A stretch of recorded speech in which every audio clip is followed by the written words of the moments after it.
আসলে আজকে ঈদ মুবারক কালাম ভাইয়ের রুমে কথা বলতে পারি না। আমার মা জননী অনেক প্রিয়জন ছিল, বাবা প্রিয়জন ছিল, সবাই চলে গেছে। আমরা শুধু প্রবাসে জীবন কাটাই। কালাম ভাইয়ের সাথে পরিচয়, রফিক ভাই। আসলে আমরা কর্মজীবনে যে কি অবস্থায় আছি, কি হাল আছি বলতে পারি না। তো গান বাজনা আসলে ভাই, গান বাজনা আত্মার একটা খোরাক। অনেকে গান বাজনা পছন্দ করে না, ভালোবাসে না। হ্যালো ভাই, কথা কেন না? অনেকে গান বাজনা পছন্দ করে না, অনেকে ভালোবাসে না। যার যে স্টাইলে যার যে হারাইছে, আসার সময় আছে, যাওয়ার সময় নাই। আজকে পবিত্র রমজান মাস, একটি মাস রোজা করছি, কখনো কল্পনা করিনি কালাম ভাই এখানে আমরা আজকে আইসে এখানে গানে উপস্থিত হব। তো যাই হোক ভাই, আপনারা জেদ্দা থেকে আসছেন, হয়তো আমাকে আপনারা চিনেন। আমি জেদ্দা গান করছি, বাওয়াদিতে গেছি, জেদ্দার যত শিল্পী আছে সবাই আমার চিনে। আমার নাম সুজন, আমি আপনারা দেখছি বহুত, আমি বাওয়াদিতে গেছি। আহা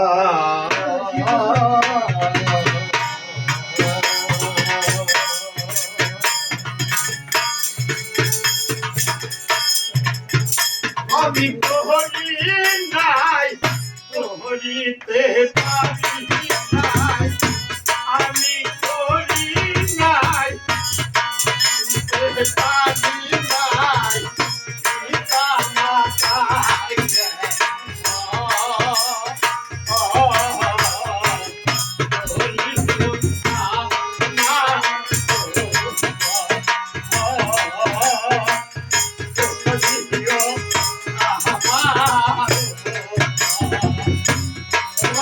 আমি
করিতে পারি নাই ও আমি করি নাই করিতে পারি নাই পিতা মাতা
আমি বলি নাই করিতে পারি নাই আমি বলি নাই করিতে পারি নাই আমি বলি নাই করিতে পারি